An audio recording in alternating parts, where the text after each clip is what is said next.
European colonization of the Americas.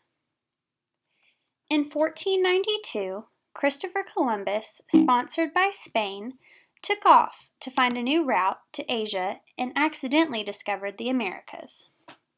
The Spanish were not alone in the discovery of this new world. The Portuguese, English, Dutch, and French were also power players in the discovering of the new world. Sailing across the Atlantic Ocean, Christopher Columbus and his Spanish voyagers thought that they had reached East Asia when they really had reached the Bahamas. Columbus himself was Italian, but his voyage was sponsored by Spain. Born in Italy in 1451, Columbus all his life had worked as a seaman, and once he became older, he graduated to a maritime entrepreneur.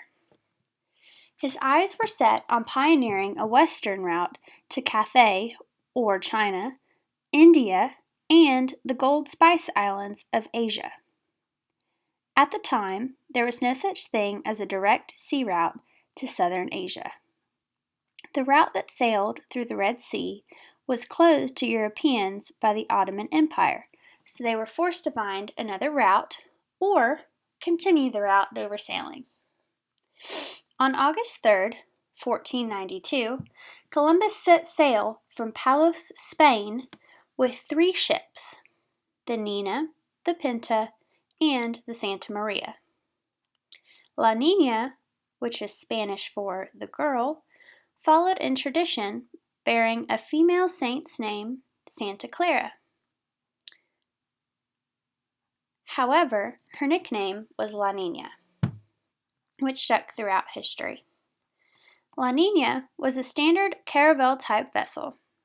The other 2 caravel-type ships were the Pinta and the Santa Maria. By October 12, 1492, they had reached land. After sighting the Bahamas and Cuba, Columbus and his expedition sighted what they thought was Japan, but was in fact Hispaniola in December of 1492.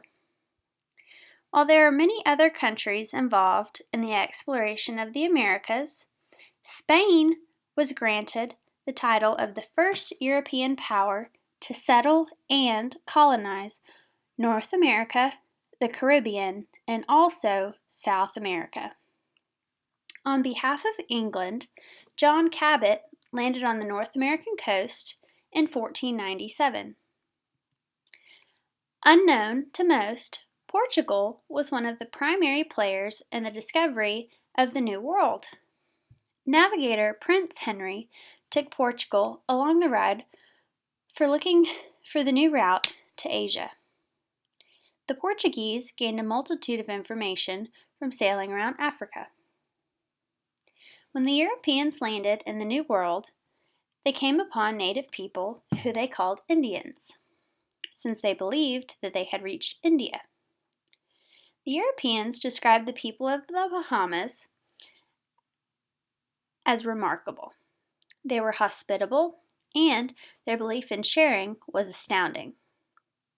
Columbus himself wrote, "As soon as I arrived in the Indies, on the first island which I found, I took some of the natives by force, in order that they might learn and might give me information of whatever there is in these parts."